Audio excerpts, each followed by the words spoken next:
आपका बालक आपको कैसा लगा? ಹೇಗೆ ಅನ್ನಿಸ್ತು ನಿಮಗೆ? ಚೆನ್ನಾಗಿದೆ ಅನ್ನಿಸ್ತು ನನಗೆ. ಪ್ರಶ್ನೆ ಹಾಂ ಇತ್ತು. ಕೇಳಿ. ಸ್ವಲ್ಪ ಭಾಷೆದ ಒಂದು ಸ್ವಲ್ಪ ಸಮಸ್ಯೆ ಇರೋದ್ರಿಂದ ನಾನು ಹಿಂದಿಲಿ ಕೇಳೋಕ್ಕಾಗಲಿಲ್ಲ. ಇಲ್ಲ ನೀವು ಕೇಳಿ ಆರಾಮಾಗಿ. ಯಾವ ಸಮಸ್ಯೆ ಇತ್ತು? ಈಗ ನಮ್ದು ಏನಂತಂದರೆ, ಈಗ ಒಬ್ಬ ಪೊಲೀಸ್ ಆಫೀಸರ್ ಅಥವಾ ಆರ್ಮಿ ಪರ್ಸನ್ ಅಂದರೆ ನಮಗದು ನೋಡಿದ ತಕ್ಷಣ ಕಾಣುತ್ತೆ. ಅವರು ಪೋಸ್ಟಿಂದನೋ ಅಥವಾ ಡಿಗ್ರಿಯಿಂದನೋ ಅಥವಾ ಯೂನಿಫಾರ್ಮಿಂದನೋ ಗೊತ್ತಾಗುತ್ತೆ. ನಿಜವಾದ ಎನ್ಲೈಟೆಡ್ ಪರ್ಸನ್ ಅಂತ ನನಗೆ ಅದು ಗೊತ್ತಾಗೋದು ಹೇಗೆ ಅಥವಾ ನಾನು ಏನು ಯೋಗ್ಯತೆ ಬೆಳೆಸ್ಕೋಬೇಕು ಅದನ್ನು ಕಂಡುಹಿಡ್ಕೊಳ್ಳೋದಕ್ಕೆ ಅಂತ ಇಷ್ಟ.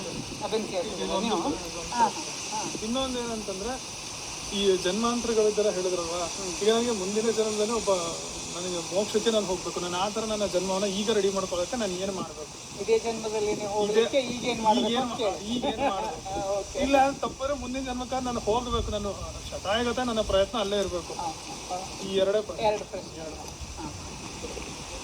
वे बोल रहे हैं पुलिस को हम पहचान सकते हैं, मिलिट्री ऑफिसर को पहचान सकते हैं, लेकिन वो ज्ञानी को हम कैसे पहचाने? पहला है।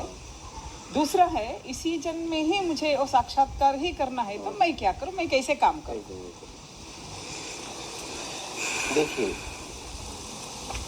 अगर आपको आत्मज्ञानी को पहचानना है, कि मुझे अब हम सीधा तो नहीं पहचान सकते, जब हम जिज्ञासा लेके जाएंगे अपने आत्मिक कल्याण के लिए, उससे प्रश्न करेंगे, उसके उत्तर से मुझे समझ में आ जाएगा कि उसकी स्थिति कितनी है। हिंदी समझता है?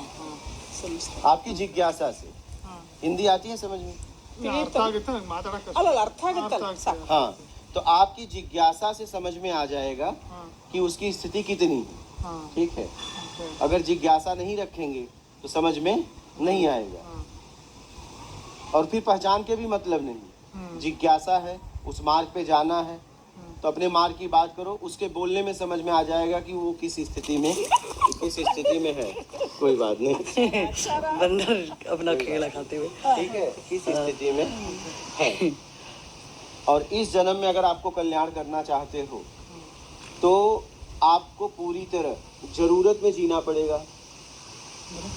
जरूरत में जीना पड़ेगा, हमें जितना चाहिए उतने में, जितना आपकी शरीर की जरूरत है, अपनी चाहिए भाषा में नहीं। बोल दो उसको अच्छे से, अपनी भाषा में। जितना शरीर की जरूरत है उसमें जीना पड़ेगा, मान के चक्कर में नहीं, दिखावा के चक्कर में नहीं। बोलो बोलो अपनी भाषा में। ನಮ್ಮ ಶರೀರದ ಅಗತ್ಯತೆ ಏನಿದೆ ಅಷ್ಟಕ್ಕೆ ಮಾತ್ರ ನಾನು ಬದುಕಬೇಕು. मर्यादेಗಾಗಿ, ಅದು ಅತಿಯಾಗಿ ಲಕ್ಸುರಿ ಕಂಫರ್ಟ್ ಅಲ್ಲ. अतियागी लग्जरी कंफर्ट। नहीं, अगर आप लग्जरी लायक है तो वो भी जियो, लेकिन मान की में बेईमानी करके नहीं। ಅರ್ಥ ಆಯ್ತಾ? ಮರ್ಯಾದೆ ಸಲುವಾಗಿ ಅಪ್ರಾಮಾಣಿಕರಾಗಬೇಡ್ರಿ, ಗೊತ್ತಾಯ್ತಾ? Only for use, note attachment. ನಿಮಗೆ ನಿಮಗೆ ಹಣ ಬಹಳಷ್ಟು ಗಳಿಸ್ಬೇಕು ಅಂತ ಹೇಳಿದ್ರೆ, ಲಕ್ಸುರಿ ಬೇಕಾಗಿತ್ತಂದ್ರೆ ನೀವು ಯೋಗ್ಯತೆಯನ್ನು ಪಡ್ಕೊಂಡು ಗಳಿಸ್ರಿ. ಆದ್ರೆ ಅಪ್ರಾಮಾಣಿಕರಾಗಿ ಯಾರಾದ್ರೂ ಚಾಪಲೂಸಿ ನಮಸ್ಕಾರ ಮಾಡಿ ಒಂದು 10 ಕೋಟಿ ಕೊಡ್ತಿದ್ರೆ ನನ್ನ ಕಾಲು ಹಿಡ್ಕೊಳ್ರಿ ಅಂದ್ರೆ ಆ ಥರದ್ದು ಮಾಡಬೇಡಿ ಅಂತ. ಪ್ರಾಮಾಣಿಕತೆಯಿಂದ ನೀವು ಬೇಕಾದಷ್ಟು ಹಣ ಗಳಿಸೋದಾದ್ರೆ ಗಳಿಸಿ. ईमानदारी सत्कर्म, सत्कर्म मतलब जरूरतमंद की सेवा, धन से, तन से, ज्ञान से लेकर तत्पर रहो, बिना आवरण देखे। ठीक है, सामने वाले का आवरण मत देखो, पहनावा मत देखो। किसी को भूख लगी है, आपके पास भोजन है तो उसकी भूख देखो, उसका बाहर मत देखो। तो ईमानदारी और सत्कर्म अगर ये आपने अपना लिया तो आप पार हो जाओगे इस भवसागर से। ईमानदारी सत्कर्म, सत्कर्म मतलब जरूरतमंद की सेवा, जरूरतमंद की।